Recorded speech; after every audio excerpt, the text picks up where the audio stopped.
Alors, regardez, comme tout langage de programmation, vous avez forcément des fonctions qui sont déjà préécrites que vous allez utiliser, qu'il s'agisse du C, du Pascal, du C orienté objet, du Python. Vous avez déjà donc des fonctions qui sont préécrites, qui existent qui sont mises dans une librairie. Ensuite, vous allez vous les appeler à chaque fois que vous en avez besoin. Alors, premier programme là, qu'est-ce qu'on veut tester? On veut juste tester tous les langages de programmation ont des fonctions qui permettent de faire de l'écriture et de la lecture. Quand on dit écriture, ça sous-entend pas nécessairement l'écran, donc ça peut être un affichage à l'écran, ça peut être l'écriture dans un fichier, ça peut être l'envoi de quelque chose vers une imprimante. Et puis quand on dit lecture, là aussi, ça ne sous-entend pas que saisie du clavier, ça peut être quelque chose que j'ai lu d'un fichier ou quelque chose que j'ai pris d'un scanner. L'essentiel, c'est une entrée. Donc, première fonction de base, elle ressemble à celle du C, c'est print. En C, vous écrivez printf, en Python, c'est print. Alors, tout ce qui est entre guillemets, il va l'afficher. Maintenant, je ne suis pas obligée d'afficher juste un message, je peux aussi afficher un message et puis le contenu d'une variable.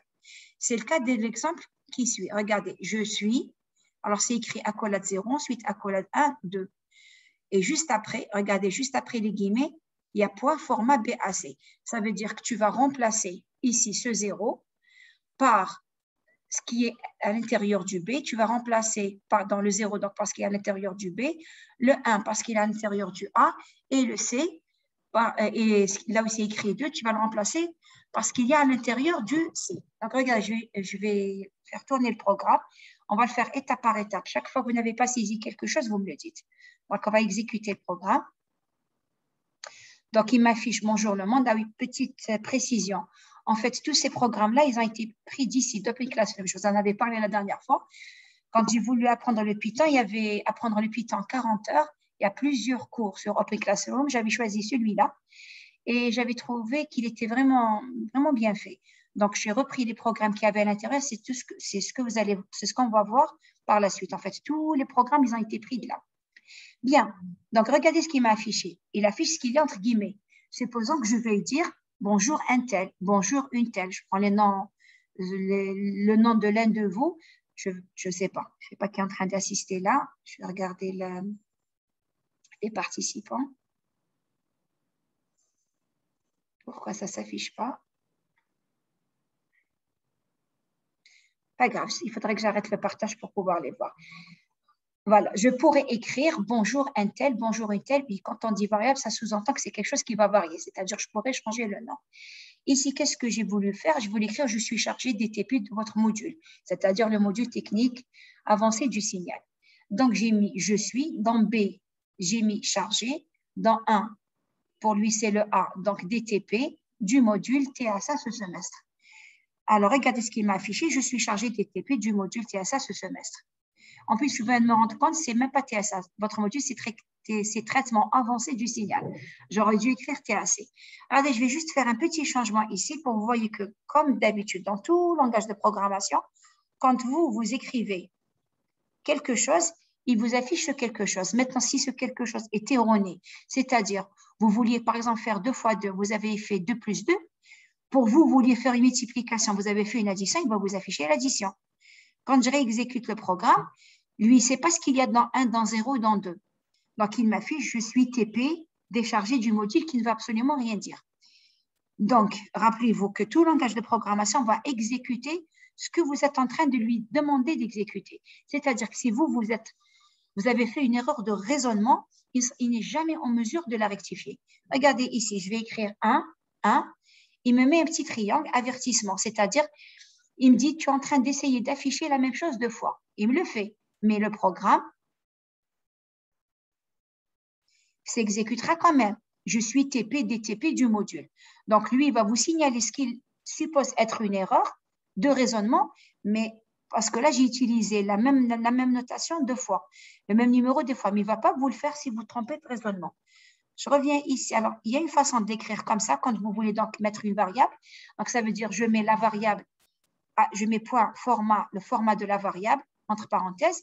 Il y a plus simple, je lui mets ici le format de la variable directement. Ici, B, A et C contiennent des chaînes de caractères. Donc, je lui dis je suis, Quand il trouve pourcentage S, ça veut dire que tu vas remplacer, bien sûr, la première avec la première, la deuxième avec la deuxième, la troisième avec la troisième.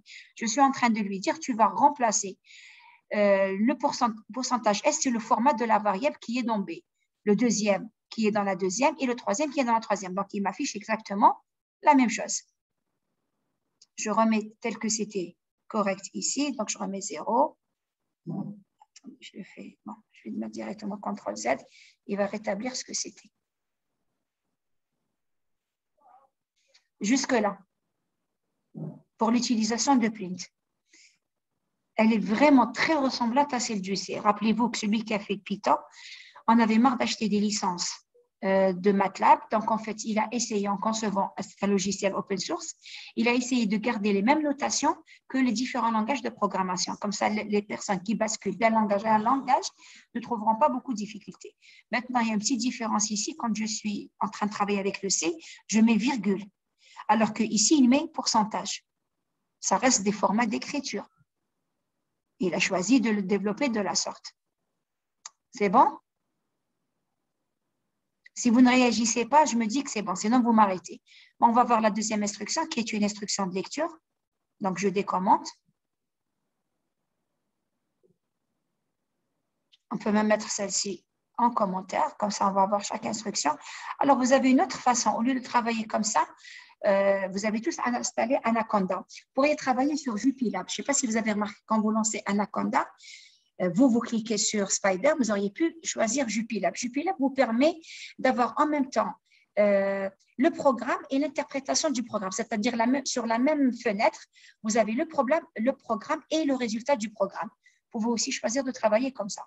Donc là, je vais commenter ça et je vais exécuter la suite. Alors, la suite, c'est la lecture. On a dit, on sait comment fonctionne l'affichage. Je vais faire une lecture.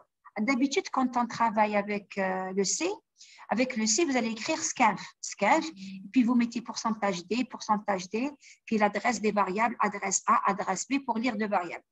Lui, il vous permet de le faire de façon beaucoup plus simple. Et remarquez ici, habituellement, dans tous les langages de programmation, j'affecte à une variable. Là, ici, vous pouvez faire ce qu'on appelle une double affectation. On a écrit A, B, c'est-à-dire, je vais lire deux variables simultanément, mais parce que vous allez lire deux variables simultanément, lui, il ne sait pas comment vous allez lui introduire. Regardez, il me donner deux nombres. Qu'est-ce que je vais lui donner? Deux nombres. OK, je vais écrire par exemple 56 et 78. Mais je me pose la question, où est-ce que je vais écrire 78? Est-ce que je vais le séparer par une virgule? Est-ce que je vais laisser un espace? Est-ce que je vais utiliser le tiret du 6? Il a une commande qui s'appelle donc input. Encore une fois, c'est toujours encore lié aux objets, c'est-à-dire input, elle a une fonction qui lui est attachée qui s'appelle split. Donc, split veut dire partager. Donc, si vous ne mettez rien entre parenthèses, il suppose que vous êtes en train de séparer vos variables par un vide. Mais je peux utiliser à l'intérieur n'importe quel séparateur. Je le précise, ça veut dire qu'il s'attend à trouver deux variables. Si je mets virgule, eh bien, il s'attend à lire deux variables séparées par une virgule. Si vous ne mettez rien, ça suppose que c'est un espace. Donc, je vais écrire 56 et je vais mettre ici 78. Et je lui ai demandé juste après, printf A égale pour A. Donc, rappelez-vous, tout ce qu'il y a entre guillemets, lui, il va vous l'afficher. Dès qu'il trouve pourcentage, ça veut dire que c'est le format d'une variable. Donc, ici, A, il n'y a pas de pourcentage. Donc, A égale, donc il va écrire A égale. Puis, il trouve pourcentage S, ça remplace A. Ensuite, il écrit B égale. Pourcentage S, ça remplace la deuxième variable. Et vous avez vu comment se fait l'écriture. Il n'y a pas de virgule après les guillemets, il met pourcentage, il met entre parenthèses les variables. D'accord? Alors qu'on sait, on met virgule et on met les variables après sans les mettre entre parenthèses. C'est bon? On fait la suite. Donc, vous avez remarqué qu'il a eu deux variables. Autre chose, nous, on lui a donné des nombres et on a écrit pourcentage S. Pour lui, quand il fait input, pour lui, il est du texte. Donc, si vous voulez après traiter le A et le B comme des variables, regardez ce que je vais faire maintenant. Je vais écrire C égale A plus B. Et je vais lui mettre, on va supposer que je veux afficher C. Je vais écrire print C égale. D'accord, je vais mettre C égale, donc il me faut des guillemets. Et vous allez voir qu'il ne va pas fonctionner. C égale, et je vais mettre pourcentage S. Et je vais mettre Pardon, je l'ai écrit comme si c'était du C. Donc, normalement, je mets pourcentage, ma variable. J'ai qu'une variable ici et c'est mon C. Regardez comment je l'ai écrit. Je vais exécuter mon programme. Vous allez voir ce qui va se passer. Je lui donne mes deux nombres. N'importe quel nombre, faites ce que vous voulez. Essayez de faire la même chose avec moi. Si ça ne marche pas, vous me le dites. Regardez ce qu'il m'a fait. Je lui ai donné deux nombres, 76 et 90. Je lui ai demandé de les additionner. Et qu'est-ce qu'il me fait? Il me les a concaténés. Ce n'était pas ce que je voulais. Je voulais faire la somme de deux nombres. Est-ce que vous avez vu ce qu'il a fait? Il m'a écrit 76, 90. En fait, pour lui, il a eu deux chaînes de caractères. C'est-à-dire quand vous dites chaîne, pensez à phrase. Pour lui, il a eu deux phrases. On lui a dit A plus B, C égale A plus B. Ça veut dire mets les phrases bout à bout. Voilà ce qu'il m'a fait. Ce n'est pas ce que je voulais. Je voulais qu'il additionne deux nombres. Je ne voulais pas qu'il mette deux messages, c'est-à-dire que je lui donne deux messages et que lui qu'il me mette les deux messages l'un à côté de l'autre. C'est-à-dire, j'aurais tout aussi bien pu lui écrire, on va l'écrire comme ça. Bonjour. Regardez. Vous allez voir que ça a plus de sens. Bonjour. Bonjour alors, bonjour. Bonjour à tous. Je voulais mettre juste deux phrases. Alors, je vais mettre bonjour et je vais mettre... attendez-moi une phrase. Bonjour. Bonjour, bonsoir. Allez, on va faire ça. Regardez ce qu'il a fait. Pour lui, le fait que vous mettiez pour input, pour lui, c'est un texte. Donc, pour lui, additionner, écrire C égale A plus B, ça veut dire que vous êtes en train de créer à partir de deux textes collés. Si je veux additionner deux nombres, regardez ce que je vais faire maintenant. Je vais mettre A, B, A égale int A. Et je vais mettre B égale, je crois même que je peux le faire dans la même ligne, on va le tester tout à l'heure, int B, et je vais corriger ici, je vais mettre pourcentage D, et je vais réexécuter mon programme. Pourquoi il m'a affiché? Ah oui, j'ai mis bonjour ici tout à l'heure, je ne l'ai pas vu. Attendez, je vais réexécuter, donner deux nombres. D'accord, pas grave, j'ai rajouté quelque chose au niveau du message. Je lui redonne deux nombres, 65, 87. Regardez cette fois-ci, il me les a additionnés. Je vais le réexécuter pour que vous ne voyez pas le mot bonjour. Je le reprends. Donc, je vais lui donner 5 et 4. 5 et j'ai mis 4. Il m'écrit C égale 9. Donc, c'est juste pour vous. Rappelez-vous que lorsqu'il utilise input, pour lui, c'est du texte. Si vous voulez que cette entrée soit traitée comme étant un nombre, vous devez faire un casting. Int, si c'est un entier, si c'est un réel, je suppose que ça devrait être float. Je ne l'ai pas testé, mais je suppose que c'est float. Est-ce qu'il y a une question par rapport à ce qu'on vient de voir? Madame, Oui. pourquoi vous avez mis pourcentage D? Pourquoi j'ai mis... Ah oui, très bien. Parce que pour lui, quand vous utilisez une variable, pourcentage S, c'est string. Pour lui, string, c'est une chaîne. Donc, quand il veut afficher une chaîne de caractères, le format, c'est pourcentage S. Si vous voulez afficher un entier, suppose que c'est décimal, c'est pourcentage D. Quand vous voulez afficher un réel, c'est pourcentage F. C'est des instructions qui sont similaires à celles du C. Chaque variable a un format. Supposons que je veux afficher 7, mais en binaire. 7 en binaire, ce serait 1, 1, 1. Donc, suivant le format avec lequel vous voulez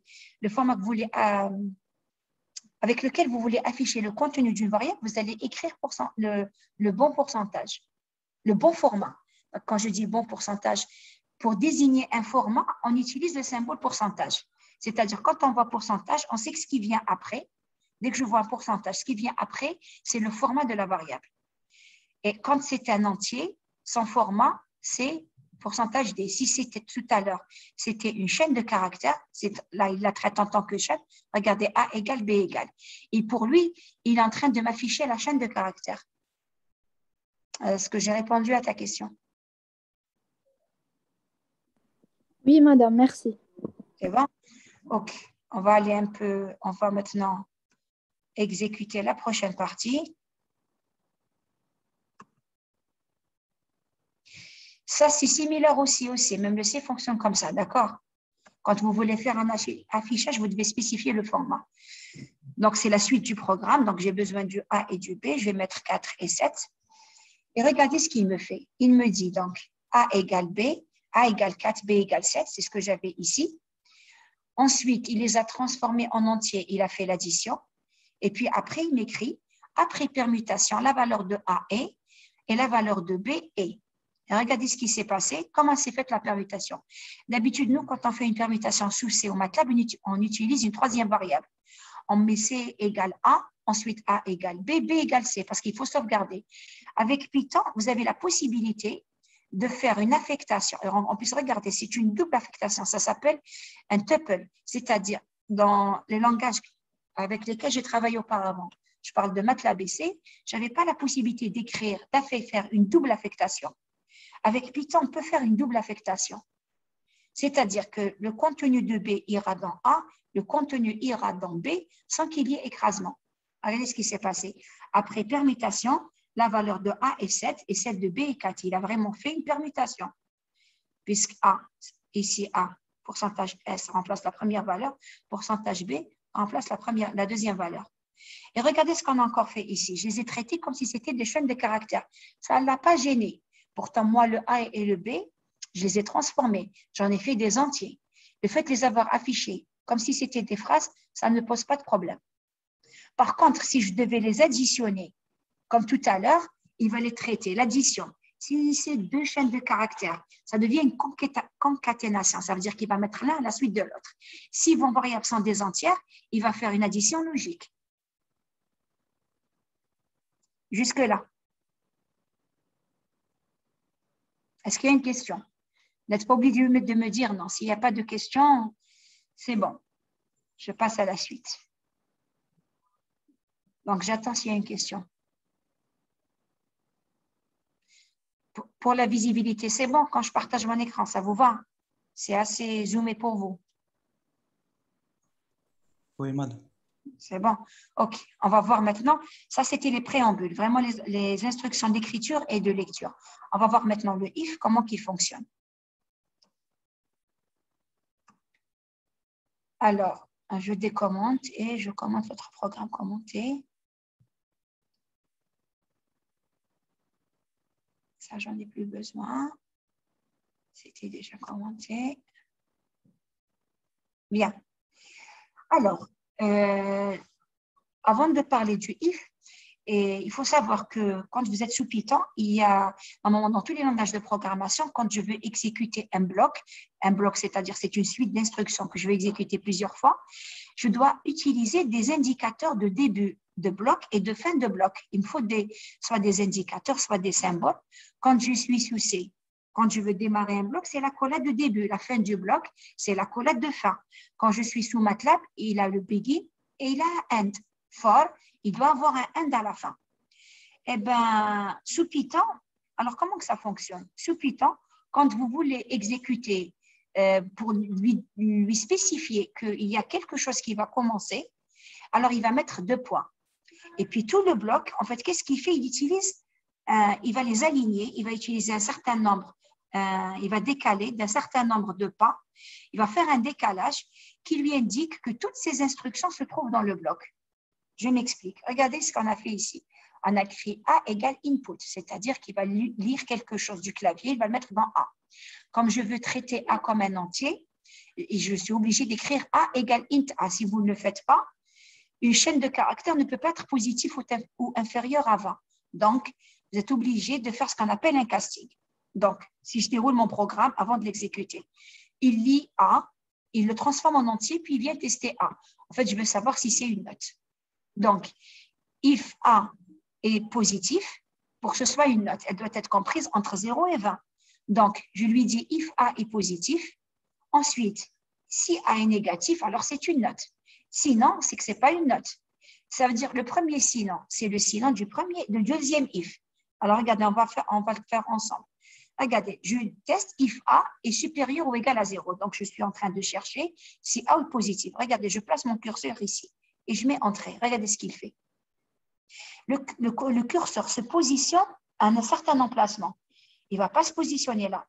Je vais regarder. Si je fais ça, et si je remets, je fais supprime, voilà où vient le if. Regardez, je vais le mettre ici.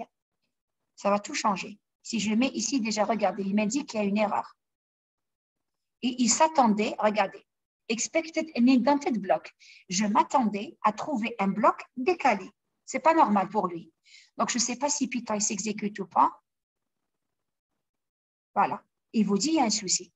Pourquoi il y a un souci? Parce que vous avez fait un if et après un if, tout ce qui vient après une boucle ou un if, après toujours 2 points, tout ce qui vient après les 2 points veut dire qu'un bloc va commencer. Vous devez mettre vos instructions là où le curseur est apparu lorsque vous avez appuyé sur Entrée. Vous avez vu ce qui s'est passé. Si je le mets de ce côté, si je l'ai ramené à la première position ici, le programme ne fonctionne pas. Donc, je suis en train de lui dire si A est positif et si A est inférieur ou égal à 0, alors c'est une note. Là, le print, oui, je sais, je l'avais rajouté pour vous montrer juste qu'il va exécuter 2 instructions. Sinon, ce sinon veut dire quoi? C'est le sinon de ça. Ça veut dire que A est supérieur à 20. Si A est supérieur à 20, ce n'est pas une note. Donc, il va afficher, ce n'est pas une note. Et remarquez aussi, quand vous écrivez, je vais faire ça, et que je vais écrire else, je ne peux pas le positionner ici. Regardez ce qu'il vient de me mettre. J'ai écrit else, il me met invalide syntaxe. Pourquoi? Parce que mon else doit se trouver à la même position que mon if. Sinon, le programme ne fonctionne pas. Vous devez positionner votre else sur, faut que ce soit perpendiculaire. Il doit être positionné exactement à la même position que le if. Vous avez vu, je l'ai déplacé, ça n'a pas fonctionné. Le else, il fonctionne de la même façon aussi. Dès que je mets 2 points, regardez où se positionne le curseur. J'ai mis 2 points ici, ça veut dire que mon instruction doit démarrer ici. Regardez, ça marchera même là. L'essentiel, c'est que je ne le mette pas avant, c'est tout. Je vais l'exécuter, vous allez voir qu'il va fonctionner, malgré que j'ai décalé mon print. Alors, qu'est-ce qu'il me raconte? Il y a quelque chose que je n'ai pas corrigé tout à l'heure. Alors, if A. Ah oui, il ne me raconte rien du tout, il attend une valeur. C'est pour ça que lorsqu'on écrit input, regardez ce qui s'est passé. Je me suis dit peut-être que mon programme s'est bloqué, peut-être que j'ai mal fait quelque chose. Lui, il s'attend à ce que je lui donne une valeur. 8, il va me dire oui, c'est une note. C'est pour ça que c'est bien que lorsque vous mettez input, il faut que l'utilisateur, n'oubliez pas que votre programme, ce n'est pas forcément vous qui allez l'utiliser. Donc, il vaut mieux que ici, à l'intérieur du input, je vais mettre un message. Ce n'est pas une nécessité, mon programme fonctionne, mais c'est tellement plus lisible si j'écris « donner une valeur ». Je peux le mettre avec. Pardon.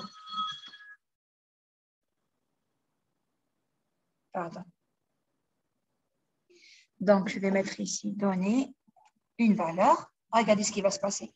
C'est exactement le même programme, sauf que si je lui dis « donner une valeur », donc je vais mettre, j'aurais pu déjà regarder, ce n'est pas agréable. Je vais donner 8 ou 9, je vais mettre 21. Ça aussi, il me crie, ce n'est pas une note, mon programme marche bien. Mais c'est bien d'écrire, donner une valeur et de laisser un petit espace. Alors, pourquoi il me dit que ce n'est pas une note? Parce qu'il vient de tester. Est-ce que A est plus grand que 0? Oui, 21 est plus grand que 0. Il rentre dans le if. Est-ce que 21 est plus petit que 20? Non. Donc, ça veut dire quoi? Non. Ça veut dire que c'est le else.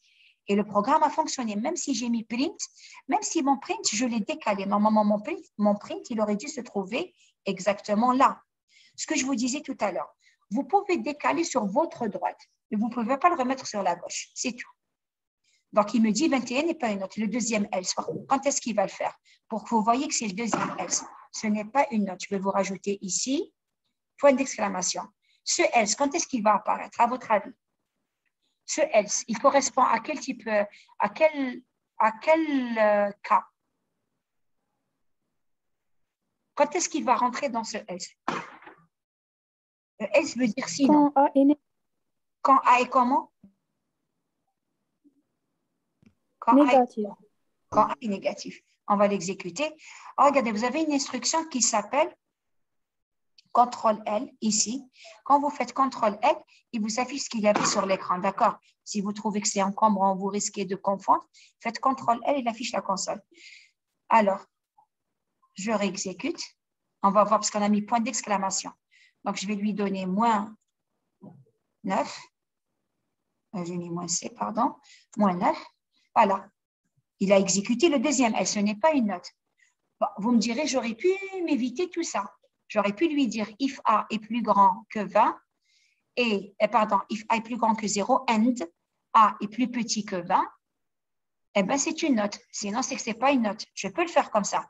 Le but de l'opération, c'était que vous appreniez à utiliser les blocs. Que 2 points signifie qu'il y a un bloc qui va démarrer, que pour savoir où démarre un bloc, où finit un bloc, il faut les écrire, il faut que ce soit aligné. Si ce n'est pas aligné, c'est-à-dire qu'il faudrait qu'il soit décalé de la même façon. Ça veut dire ici, par exemple, regardez, je vais exécuter les prochaines instructions. Ici. Comment je sais que ça, ce n'est pas à l'intérieur de else. Voilà.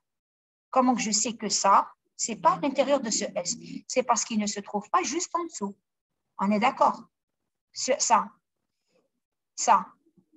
Il va l'exécuter quel que soit. Il n'est pas ni à l'intérieur du if, ni de celui-ci, ni de celui-là. Pourquoi je le sais? C'est parce que j'ai ramené x en début de ligne. Je n'ai pas laissé le décalage.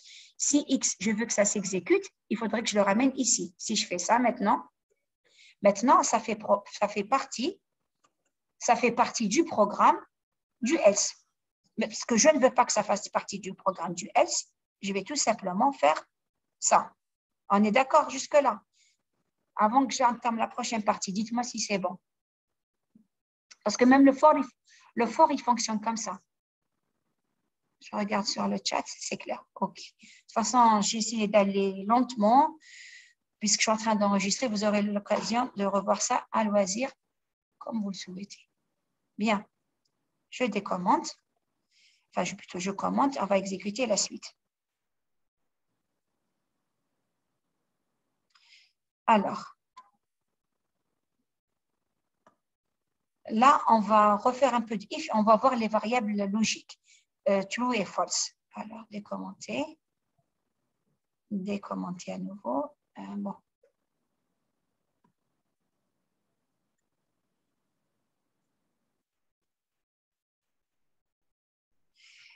Je crois qu'il me reste 7 minutes. C'est-à-dire, si ça s'arrête, on se rebranche sur Zoom et on continue. Je ne devrais pas dépasser 1h10. C'est ce que j'ai fait avec l'autre groupe. Et rappelez-vous que dimanche, on fera la suite et on fera un peu de Python, un peu de signal sous Python. On va revoir votre premier programme. Comme ça, on va l'expliquer. Ça vous permettra d'avancer en TP. Bien, on va d'abord exécuter le premier bloc. Je ne vais peut-être pas exécuter ça. Pas grave, on va exécuter le tout et on va expliquer. Alors, ici, regardez ce qu'on a fait. On a fait une déclaration de variable. Sous C, vous êtes obligé, avant d'utiliser une variable, de la déclarer, c'est-à-dire son type. Par exemple, ici, je travaille avec des entiers, je dois dire int. Alors, ça dépend si c'est signé, non signé, unsigned, signed. Si c'est des réels, ça peut être des floats, des doubles, suivant la précision que vous allez employer. Ici, Python, c'est comme MATLAB, c'est-à-dire, lorsque vous affectez une valeur à une variable, ça fait aussi office de déclaration. Vous n'êtes pas obligé de déclarer les variables. Alors, ici, le but, c'est de faire quoi? Donc, il va écrire x supérieur à y is quoi? Il va évaluer x supérieur à y. C'est une variable logique. Est-ce que x est supérieur à y? Ça ne peut être que vrai ou faux. Dans le cas où c'est vrai, donc qu'est-ce qu'il va faire? Il va m'afficher que c'est vrai. Si c'est faux, il va m'afficher que c'est faux. En fait, ici, c'est encore un autre artifice de print. Print, je peux afficher une chaîne de caractères et lui rajouter le plus ça. Je suis en train de lui rajouter. Tu rajoutes une chaîne de caractères. C'est quoi cette chaîne de caractères? Elle correspond à x supérieur à y.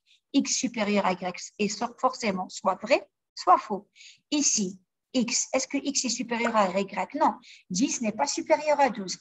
Puisque 10 n'est pas supérieur à 12, donc cette expression va renvoyer faux. C'est ce qu'il m'écrit ici. It is false. J'aurais pu avoir,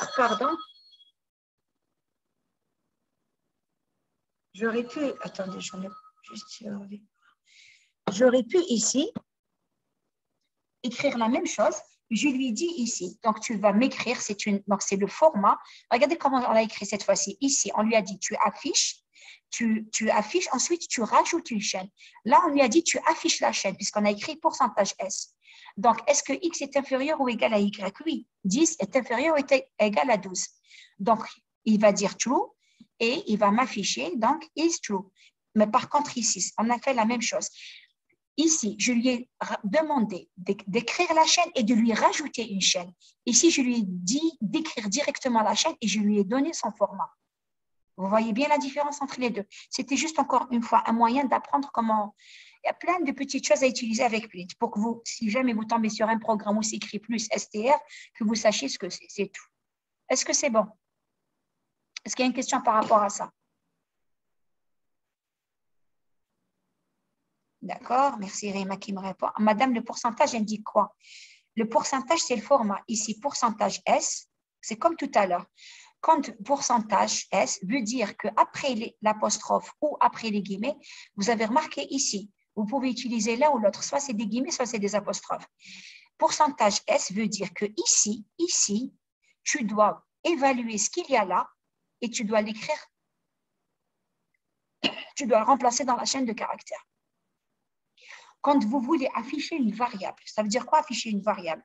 C'est-à-dire que votre message, il n'est pas figé. En fonction, je vais, pour que tu suives bien, je vais changer les valeurs.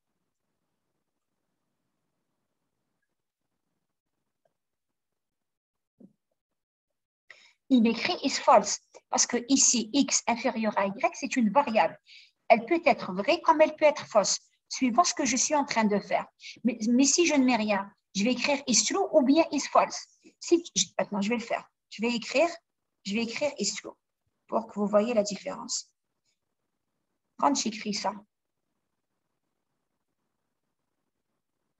déjà, il ne l'accepte pas parce qu'il y a un pourcentage. Bon, je vais l'effacer. Ici, c'est devenu un message. Ce n'est plus une variable ici. Ça veut dire qu'il va toujours m'écrire que c'est vrai. Alors que moi, qu'est-ce que je voulais faire? Je voulais savoir quand c'est vrai, il va me l'écrire. Quand c'est faux, il va me l'écrire. C'est-à-dire que j'ai remplacé par une variable. Si x et y, si x est plus grand que y, il va m'écrire quelque chose. Si c'est le contraire, il va m'écrire autre chose. Regardez ici ce qui s'est passé. À chaque fois que j'ai changé x inférieur, là, il m'a écrit true. Ensuite, il m'a écrit false. Ça veut dire quoi? Ça veut dire que c'est une variable qui peut changer. Le pourcentage S remplace le format. Ça veut dire que je sais que c'est le format d'une variable qui va venir après. Il ne peut pas y avoir de pourcentage sans qu'il y ait une variable qui vienne après. Je ne sais pas si j'ai répondu à ta question, la demoiselle qui m'a posé la question. D'accord, ok. Bien. Ensuite, on lui a mis if x est plus grand que y. C'est encore la même chose que tout à l'heure. Après le point, je dois faire le décalage. Il m'écrit x est plus grand que x. Là, j'ai plus de pourcentage S. Il va juste m'écrire un message. Si x est plus grand que y, il me dit x est plus grand que y. Mais supposons que moi, je veux dire 14 est plus grand que 12. À votre avis, qu'est-ce que je veux faire? Regardez ce qu'il m'écrit. Je ne sais pas ce qu'il y a. Quand il m'affiche son message, il m'écrit x est plus grand que y. Je ne veux pas qu'il m'écrive x est plus grand que y. Je veux qu'il m'écrive 14 est plus grand que 12. Qu'est-ce que je fais? À votre avis? Je veux voir ce qu'il y a dans x et je veux voir ce qu'il y a dans y. Qu'est-ce que je vais écrire? Involontaire. Quelqu'un qui a une petite idée. Qu'est-ce que je vais écrire?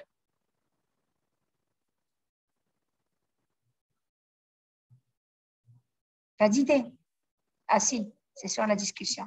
Super, très bien. Vous m'avez bien répondu. Donc, je vais écrire ici pourcentage D. S parce qu'il considère que c'est une chaîne, mais je crois que ça marche dans les deux. Je vais écrire pourcentage parce que là, il est en train de... Non, il a comparé, c'est des nombres, je suis bête. Non, non, D, pas S. C'est moi qui me suis trompée, puisque nous, X égale 14, ce n'est pas input, donc c'est vraiment un nombre. Pourcentage D est plus grand que pourcentage D. Et ce n'est pas suffisant. Je dois lui dire pourcentage D, qu'est-ce qu'il remplace? Donc, je vais écrire pourcentage et je vais écrire X, virgule, Y. Ça veut dire quoi? Ça veut dire qu'il va m'écrire cette fois-ci 14 est plus grand que 12. Voilà à quoi sert le pourcentage. Donc, je vais réexécuter. Voilà, il m'écrit 14 est plus grand que 12. On va faire une petite pause et se rebrancher, même pas une pause, histoire de se rebrancher. 10 secondes, je m'arrête, j'arrête l'enregistrement parce qu'il ne me reste plus qu'une minute. Enregistrer. Donc, je reprends. Donc là, on est en train de tester si x est plus grand que y, il va m'afficher qu'il est plus grand.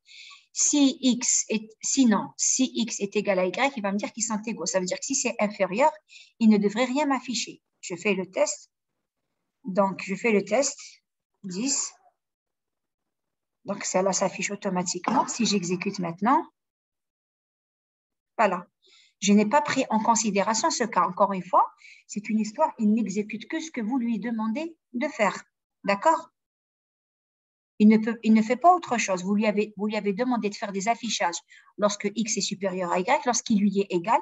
Le symbole égal, c'est le même qui est utilisé sous C, c'est 2 fois égal. Si c'est différent, c'est point d'exclamation égal.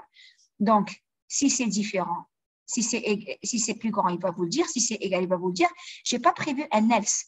Un autre, sinon, ça veut dire qu'ils sont différents. Ça veut dire qu'il est plus petit. Donc, il ne me l'affichera pas. On va exécuter. S'il n'y a pas de questions par rapport à ça, on va exécuter la suite. Alors ça, c'est quelque chose d'assez spécial qui n'existe pas à ma connaissance. Je dis bien à ma connaissance, peut-être que ça aurait été rajouté depuis, qui n'existe pas à ma connaissance sous C et sous MATLAB. Regardez ce qu'il peut faire. Il peut vous afficher si X est plus petit que Y, plus petit que Z, donc qu'est-ce que tu fais? Il peut faire ce qu'on appelle un intervalle. Alors, tu n'as pas compris comment il affichait true et false. OK, je reprends. Donc, je remets ça.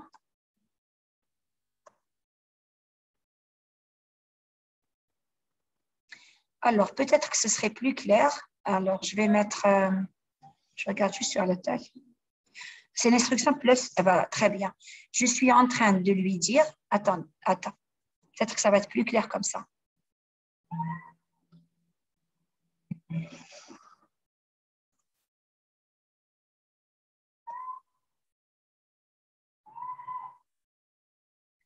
Ah, bon. Il a bugué avant. Ah, d'accord, très bien. Alors, dis-moi si c'est plus clair. En fait, je lui ai dit x supérieur à y is, c'est-à-dire tu vas afficher le message qu'il y a entre guillemets et tu vas lui rajouter ce que je t'ai mis entre parenthèses. Donc, qu'est-ce qu'il m'a affiché? Il m'a affiché x est plus grand que y et il m'a affiché bonjour. Je lui ai demandé de rajouter à ton premier message initial une deuxième phrase. Il m'a rajouté bonjour. Pour la personne qui m'a posé la question, est-ce que j'ai répondu à ta question? Plus STR veut dire affiche-moi ce qu'il y a entre guillemets. Moi, ce qu'il y a entre guillemets, c'est bonjour. Il m'a affiché bonjour. Tout à l'heure, ce qu'il y avait entre guillemets, c'était le résultat d'une expression logique qui était soit vraie, soit fausse. La demoiselle qui m'a posé la question, est-ce que c'est plus clair comme ça? Oui, madame, c'est bon, merci. C'est bon? Très bien, ok. Maintenant, je vous disais tout à l'heure, à ma connaissance, il peut même faire quelque chose. Au lieu de dire if Y est plus grand que X et Y est inférieur à Z, je peux le faire directement. Si Y est inférieur à X et en même temps inférieur à Z, ben tu m'affiches X, Y et Z. Et remarquez ici, normalement, on a dit quand on avait un bloc de points, je fais entrer, il exécute le bloc. Mais rien ne vous empêche de les écrire tous sur la même ligne. Je vais l'exécuter une deuxième fois. Ça, je vais enlever pour que vous voyez que c'est ce programme seulement. Juste pour délimiter de quel programme on est de quelle partie on est en train de parler. Bien. Donc, il va afficher 10, 12 et 14. Parce que je suis dans le cas où X est plus petit que Y, qui est lui-même plus petit que 14. Vous avez remarqué, ça, c'est assez spécifique. Nous, d'habitude, on sait qu'est-ce qu'on ferait. On ferait X and Y inférieur à Z. On ne sait pas faire inférieur, on ne sait pas faire des intervalles. Bien sûr, ça va vous me donner la même chose. Sauf que lui nous permet de le faire directement. Vous avez vu ce qui s'est passé. X inférieur à Y inférieur à Z. Jusque-là, c'est bon pour le if. On peut passer à... Il y a encore un autre programme avec le if. J'attends d'abord pour voir s'il n'y a pas une question par rapport à ça.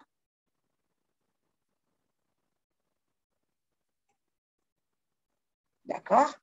N'oubliez pas, la prochaine fois, on fera les tableaux et les... Bon, ça, c'est un préambule. C'est peut-être des trucs de base. Peut-être pour certains qui connaissent déjà les outils de la programmation.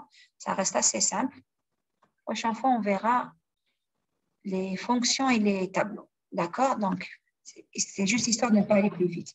Alors, c'est écrit année égale input, saisissez une année. Maintenant, vous savez pourquoi on doit mettre int? Parce que si vous mettez une année, pour vous, c'est une phrase. Vous écrivez 2021, il la considère comme une phrase. Je veux qu'elle soit prise comme étant un entier, donc je dois écrire int année, ma variable. On a écrit bisextile égale false, c'est-à-dire on suppose que notre année n'est pas bisextile, et on lui dit si l'année. Alors, il faut savoir que les années bissextiles, la Terre tourne autour, la Terre tourne autour du Soleil en 365 jours et un quart, ce qui fait que le un quart, 4 fois, ça vous fait les années où vous avez 29 jours en février. Donc, normalement, tout ce qui est divisible par 4, ça fait une année bissextile. C'est ce qu'il texte ici. Comment est-ce que c'est divisible par 4? Ça veut dire le reste de la division par 4, c'est 0. Pourcentage ici indique le reste de la division. Si le reste de la division par 4 est égal à 0, c'est une année bissextile. Il n'y a pas que ça. En fait, les années bissextiles, elles doivent être non seulement divisibles par 4, mais pas être des multiples de 100. Donc, il faut que ce soit, quand vous êtes, l'année 2100 n'est pas bissextile, l'année 2200 n'est pas bissextile, l'année 2300 n'est pas bissextile. Pourtant, c'est divisible par 4. Par contre, 400, oui, c'est une année bissextile. Donc, c'est ce qu'on est en train de tester ici. Si pour que l'année soit bissextile, alors elle doit, si c'est divisible par 400, c'est une année bissextile, ou bien elle est divisible par 4, mais n'est pas divisible par 0, n'est pas égale. Le reste de la division par 100, regardez, ça, le symbole veut dire différent. Elle n'est pas, le reste n'est pas divisible par 100. Donc, je vais exécuter. On va l'exécuter sur plusieurs fois. On va voir ce que ça donne.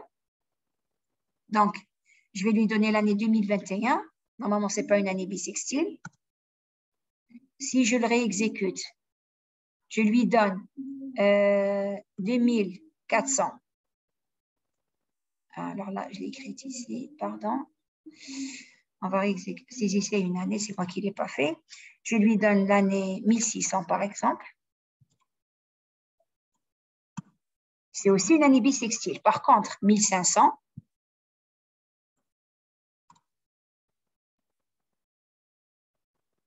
je vais mettre juste le verrou.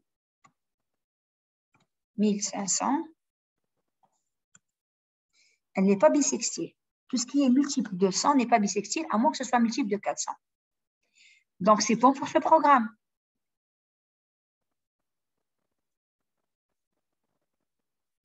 C'est juste pour apprendre à utiliser maintenant, pardon. On apprend à utiliser, donc, pour savoir que on n'a même pas vu, bon, les symboles de arithmétique, c'est diviser, multiplier, c'est pour étoile, diviser, c'est le slash, l'addition, c'est plus, et la soustraction, c'est le moins. Bon, comme c'est connu que ça ne change pas dans le langage de programmation, là aussi, pratiquement, ce que je connais utilise le pourcentage pour le reste de la division et utilise différent égal, sous C, différent égal, enfin, point d'exclamation égal veut dire différent. Est-ce qu'il y a une question par rapport à ça? Sinon, on va vers les boucles.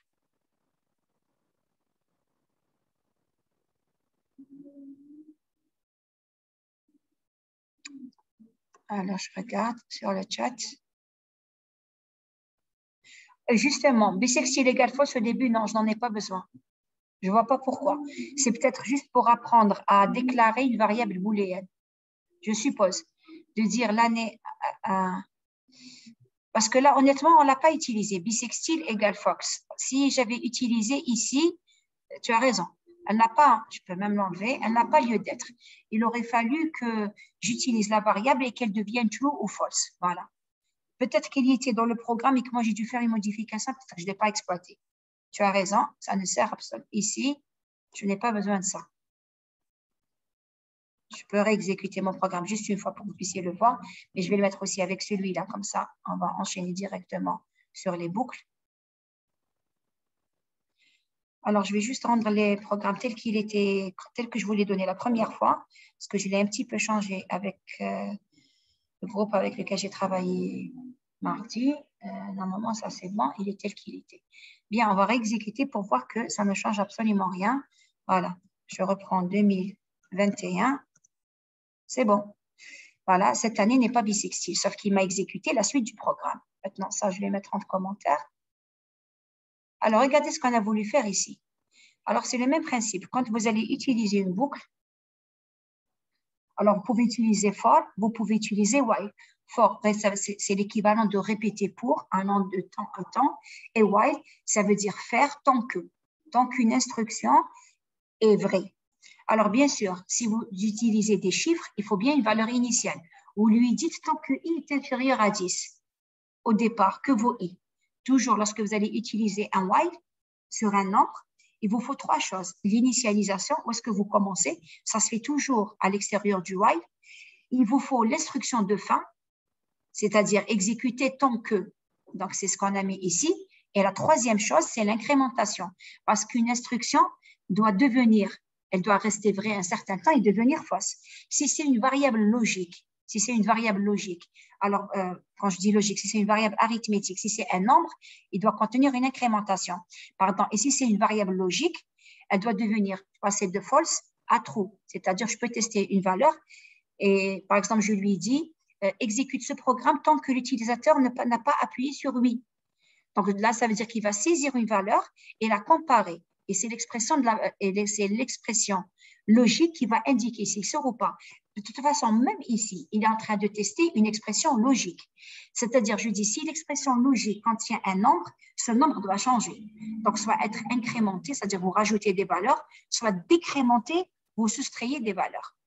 Et je disais tout à l'heure, donc même si je teste autre chose, si la variable que je teste, il faut bien que sa valeur change. Alors, qu'est-ce qu'on a fait ici? On a pris NB égale 7, donc c'est une constante, I égale à 0. Enfin, c'est une constante dans le programme, c'est une variable quand même. On a affecté à NB 7. Elle est constante parce que ici, NB, je n'y touche pas. Ce n'est pas une constante au sens de la définition d'une constante. Une constante, sa valeur ne change pas. Comment est-ce que vous utilisez pi? Donc, ma variable NB vaut 7, mon autre variable I vaut 0. Je lui dis, tant que I est inférieur à 10, affiche quoi? Alors, on sait que c'est pourcentage D. Il remplace la première valeur. Pourcentage D remplace la deuxième, pourcentage D remplace la troisième. Sauf que la troisième est une opération arithmétique. Donc, qu'est-ce qu'il fait? Au départ, I est égal, première valeur 0. Est-ce que 0 est plus petit que 10? Oui. Et remarquez, je ne vous ai pas fait la remarque. Remarquez, vous avez encore le 2 poids. 2 poids, ça veut dire que j'ai combien d'instructions dans l'effort? Puisqu'elles sont alignées, ici en vertical, j'ai deux instructions. Première valeur de I, c'est 0. Il écrit quoi? Il écrit 0 fois NB. Donc, 0 fois 7. Et alors, je vais faire autre chose. Je vais l'écrire, je vais le rétablir tel qu'il était. C'est pour vous expliquer la différence entre écrire I plus 1 et écrire I égale I plus 1. Je vais le réexécuter parce que je l'ai changé avec l'autre groupe. Ici, donc, on lui dit, tu affiches ce qu'il y a à l'intérieur de I, tu lui rajoutes 1. Qu'est-ce qu'il y a à l'intérieur de I? C'est 0. 0 plus 1, ça fait 1. Il fait 1 fois 7 égale quoi? Le produit. Donc, 1 fois 7, ah oui. Et j'ai oublié de corriger ici. Vous avez remarqué ici, il m'affiche n'importe quoi. Est-ce que 1 fois 7 égale 0? Est-ce que 2 fois 7 égale 7? Mon programme, il a continué à fonctionner. C'est moi qui me suis trompée en raisonnant. C'est pour ça que je vous disais, quel que soit le langage, lui, il va exécuter ce que vous voulez. Je viens d'afficher une table de multiplication qui est fausse. Parce que moi, j'ai mal raisonné. Pas parce que lui, il ne va jamais corriger mes erreurs de raisonnement. Donc, il m'affiche maintenant la table de multiplication de 7, de 1 à 10. Donc, je reprends mon programme.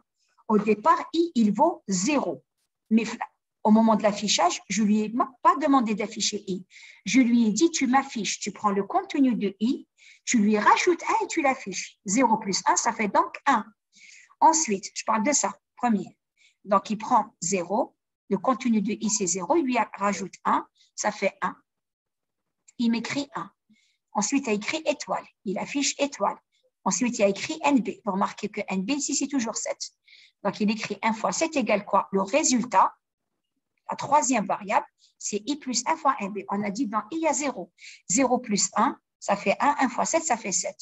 Ensuite, qu'est-ce qu'il fait? Il fait I égale I plus 1, c'est-à-dire qu'il incrémente I. Il rajoute à I 1. Je peux l'écrire comme ça et je peux écrire aussi I plus égale 1. C'est exactement la même chose. Ça veut dire que tu prends, quand vous écrivez quelque chose plus, j'aurais pu écrire 2. Quand vous mettez I plus égale, ça veut dire qu'il prend l'ancien contenu, il lui rajoute la valeur que vous avez mis complètement à droite.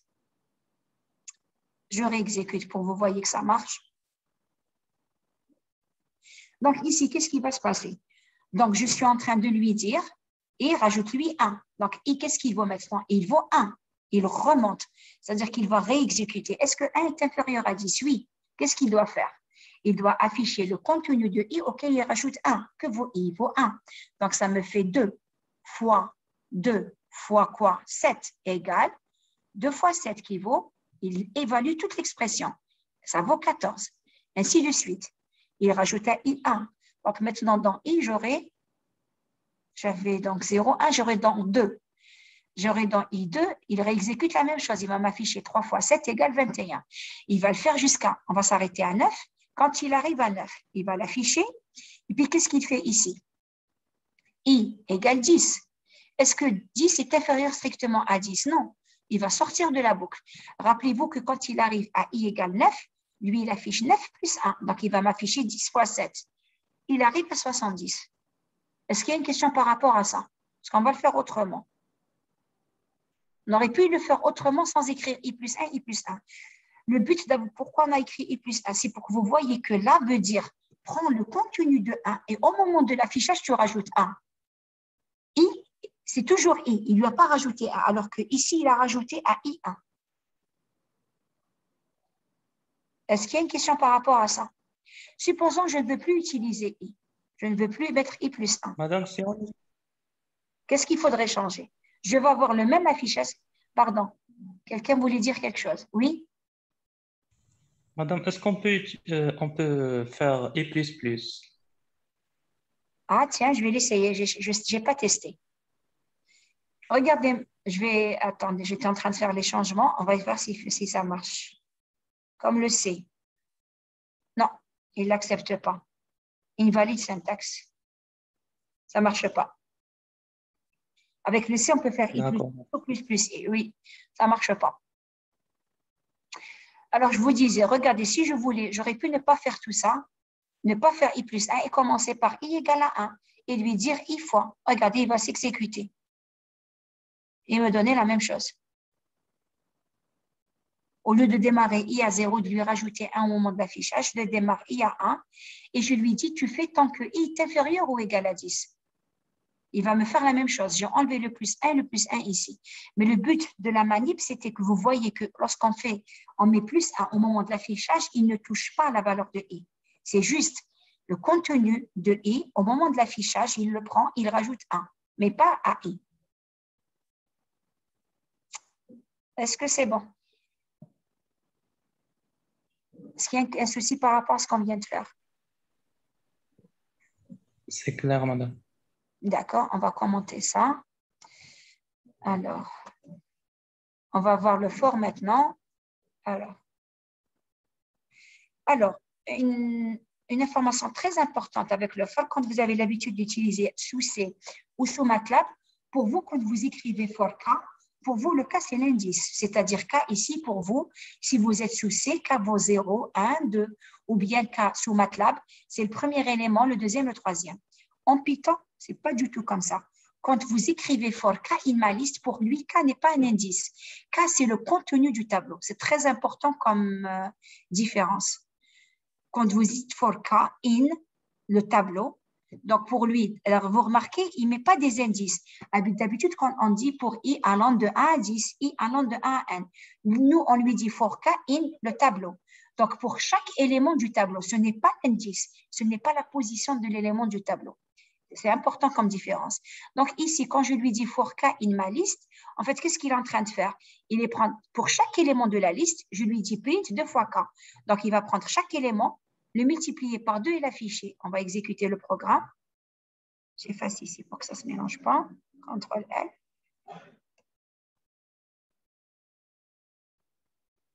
Regardez ce qu'il a fait. Il m'a affiché 4, 6, 8. C'est-à-dire pour K, ici, ce n'est pas les indices. Peut-être que vous voyez mieux que ce n'est pas 2, 3, 4. Je vais prendre de grands chiffres. 16, 32 et 48. Donc, pour lui, quand tu lui dis for K in my list, c'est-à-dire pour chaque élément qui est dans le tableau, tu le prends. Donc, ici, K représente le 16. Il fait donc 16 fois 2, il m'affiche 32. Ensuite 64, ensuite 96. C'est important, parce que le C et MATLAB, ça ne fonctionne pas comme ça. Regardez, on va faire ici. On va apprendre à utiliser range. Alors, supposons que je veuille cette fois-ci que le I, il aille d'une valeur à une valeur. Je veux qu'il traite I comme étant un indice, parce que je veux utiliser l'indice. Alors, qu'est-ce qu'on fait? On utilise range. Range, comment qu'elle fonctionne? En fait, range, maman, elle a besoin de 3 éléments. Vous devez démarrer à une certaine valeur. Où est-ce que vous devez vous arrêter? Et le pas. Je vais faire exprès, je vais écrire 2 pour que vous voyez. Là, je suis en train de lui dire que tu commences à 1, mais en fait, 1, c'est la limite, mais il n'ira jamais à la valeur. 11, il ne va pas la prendre. Il s'arrête toujours juste avant moi le pas. Vous allez voir comment que ça fonctionne. Donc là, c'est où est-ce qu'il démarre, où est-ce qu'il s'arrête avant cette valeur, et là, c'est le pas. Ça veut dire qu'il commence à 1, il va avec un pas de 2, il avance avec un pas de 2, mais il ne va pas jusqu'à 11, il s'arrête avant. Donc, il devrait m'afficher 1, 3, 5, 7 et 9. On va l'exécuter. J'aurais dû enlever d'abord celui-là pour qu'il n'y ait pas de confusion. Attendez, on va dire comment. Parce que quand vous allez faire vos programmes, si vous vous trompez ici, vous allez rajouter une valeur. Pour vous, vous travaillez avec 1000 et vous vous retrouvez avec 1001 ou 999, ça vous fausse tout le programme. Donc, voilà ce qui m'affiche. 1 et 1, 3, 5, 7, 9. Parce que pourcentage D remplace quoi? I. Rappelez-vous tout à l'heure, on a dit qu'après pourcentage, on met les variables. Tout à l'heure, on faisait comme ça, on mettait des parenthèses. Mais quand il n'y a qu'une variable, ce n'est pas la peine de mettre les parenthèses. Elles sont facultatives. Les parenthèses, elles sont nécessaires si vous avez plus d'une variable. Vous avez vu ce qui s'est passé. Supposons que maintenant, j'enlève le 2. À votre avis, qu'est-ce qu'il va faire? Si j'enlève le 2. Un pas de 1. Super, exact. Si vous ne précisez pas, donc regardez, quand vous mettez 3, la première, là où il commence, la deuxième, c'est il s'arrête avant, et la troisième, c'est le pas. Si vous ne mettez rien, voilà ce qu'il a fait. Il m'a mis un pas de 1, 1, 2, 3, 4, jusqu'à 10. Si maintenant, vous ne mettez qu'une valeur, il comprend qu'il commence à 0 et qu'il va aller jusqu'à cette valeur, moins un pas de 1. Ça veut dire, si vous mettez range n, il va toujours aller de 0 à n-1. Si vous mettez qu'une valeur dans range, c'est de 0 à n-1. On va l'exécuter. Voilà, il démarre toujours à 0, lui. C'est comme le C. MATLAB commence à 1, lui, c'est comme le C. Premier élément, c'est 0. Donc, si je mets range 11, il comprend qu'il démarre à 0, il s'arrêtera une valeur avant. C'est bon par rapport à ça. Donc, vous avez vu, on a utilisé le quoi comme étant l'élément d'un tableau. Quand je veux l'utiliser comme un indice, j'utilise range. Bien, je remercie les personnes qui sont en train d'intervenir. Alors, il ne reste pas beaucoup, il reste juste petit programme. On devrait s'arrêter parce que pour respecter ce que j'ai fait avec l'autre groupe. Donc, on va faire celui-là. Et on va enfin les deux prochains blocs, et on va s'arrêter. Alors, la même chose, qu'est-ce qu'on a fait ici? J'exécute. On a écrit chaîne égale bonjour télécom. D'accord? Ensuite, j'ai mis for i in chaîne. Ça veut dire quoi?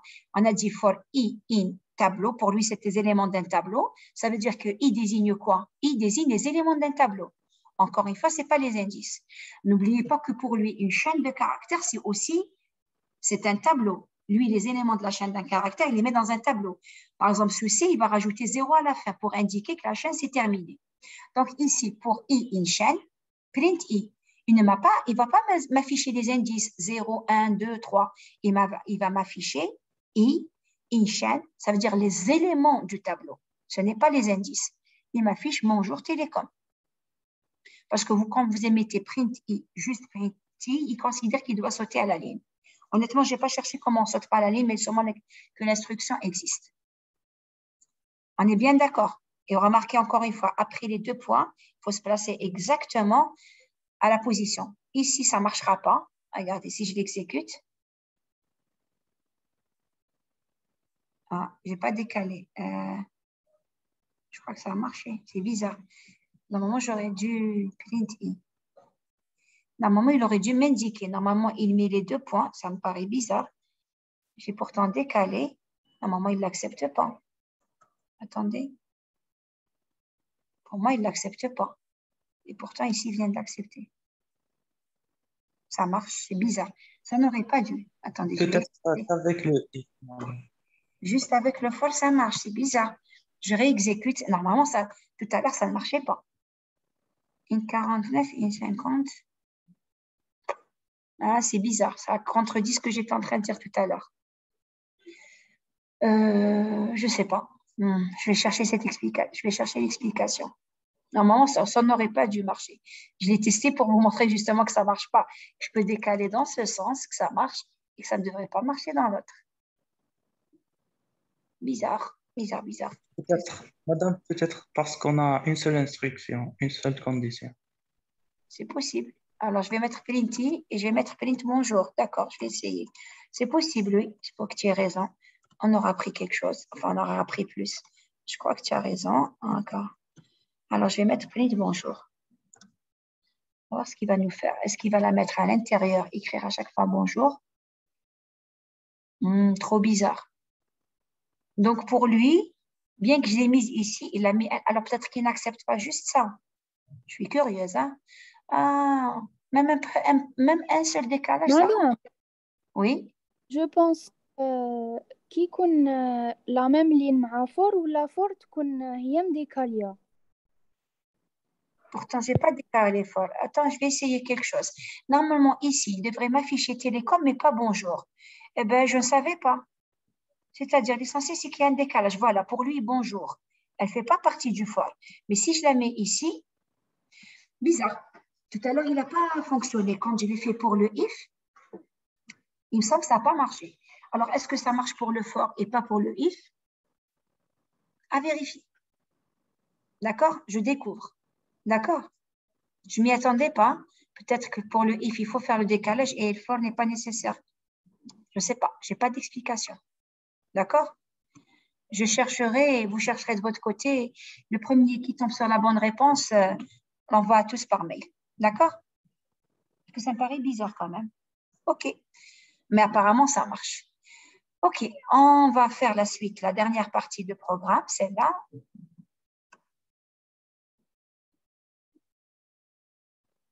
Mais je vais le rétablir aussi tel qu'il. Ça me paraît bizarre quand même.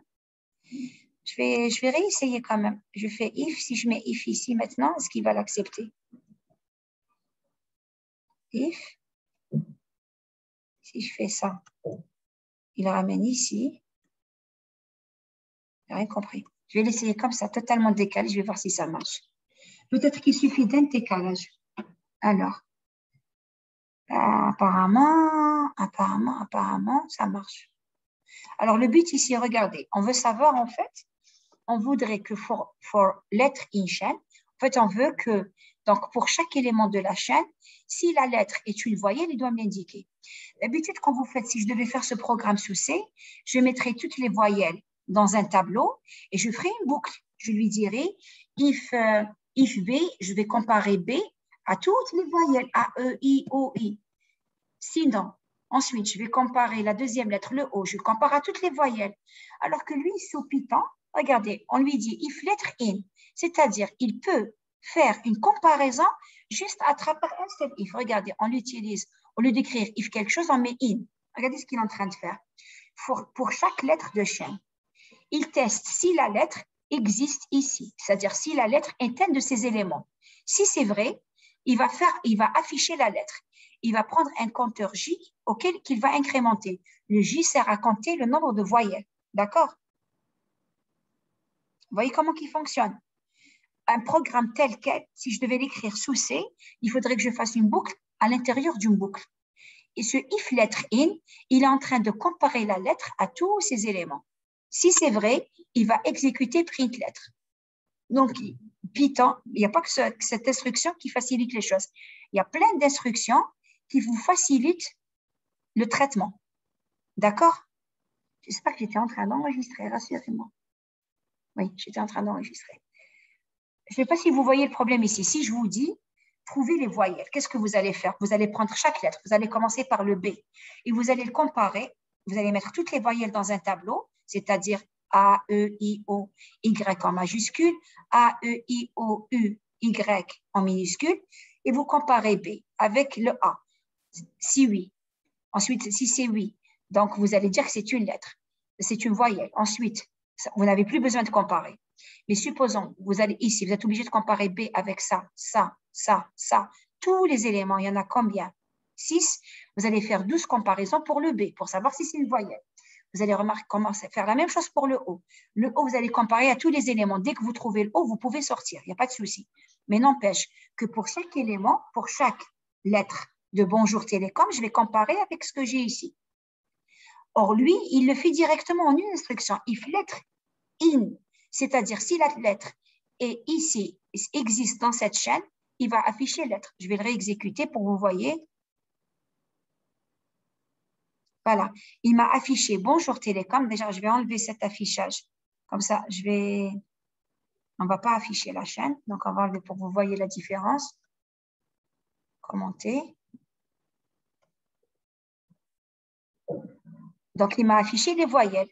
Il y a O, O, U, O, et O. Pourtant, lui, il m'a affiché O, O, U et O. Pourquoi il ne m'a pas affiché les E? Et aussi est une voyelle. Pourquoi il ne me l'a pas affiché? Ils ne sont pas indiqués. Très bien. Si je veux qu'il m'affiche les E, encore une fois, il n'exécute que ce que vous lui dites. Vous lui avez demandé de chercher le E sans accent. Si je veux qu'il m'affiche les E avec et sans accent, je dois les lui donner dans mon programme. C'est-à-dire, si tu trouves accent grave ou accent aigu, tu dois me l'afficher. Si tu trouves le O avec un chapeau circonflexe, tu dois me l'afficher. Il n'exécutera que ce que vous lui avez demandé. Donc, maintenant que je l'exécute, il m'affiche O, O, U et E. Moi, mais ce qui m'avait plu dans cette manip, c'est ça. C'est surtout de dire if lettre in, c'est-à-dire qu'il peut faire une comparaison en une seule instruction. Alors, est-ce que c'est bon par rapport à ça? C'est des choses qui n'existent pas, je disais, sous C et MATLAB. Bien sûr, il ne m'a pas affiché les voyelles. Pourquoi? Le nombre de voyelles. C'est parce que je ne lui ai pas demandé de le faire. Si je lui demande de me le faire, je vais rajouter maintenant. Il me dit le nombre de voyelles est 6. Puisqu'à chaque fois qu'il trouvait une voyelle, il l'affichait, il faisait J égale J plus 1. Il incrémentait un compteur, puisqu'il était à 0. Chaque fois qu'il trouve, il met 1.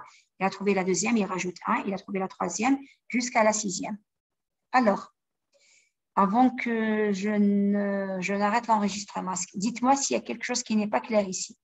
Je vous disais la prochaine fois, on fera encore une petite instruction de for et while juste pour vous montrer qu'on peut évaluer le while pour une expression logique, comment sortir d'une boucle, créer une boucle, un genre de boucle infinie. Ensuite, on verra les fonctions et l'autre groupe m'a demandé de traiter les tableaux. Ça ne devrait pas prendre plus de temps qu'aujourd'hui, à peu près 1h15. Je reviens ici. Est-ce qu'il y a une question?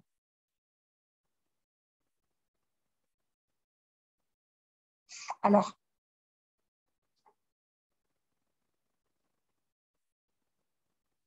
je regarde sur le chat. C'est bon, très bien. Donc, rendez-vous. Alors, je vais juste arrêter l'enregistrement.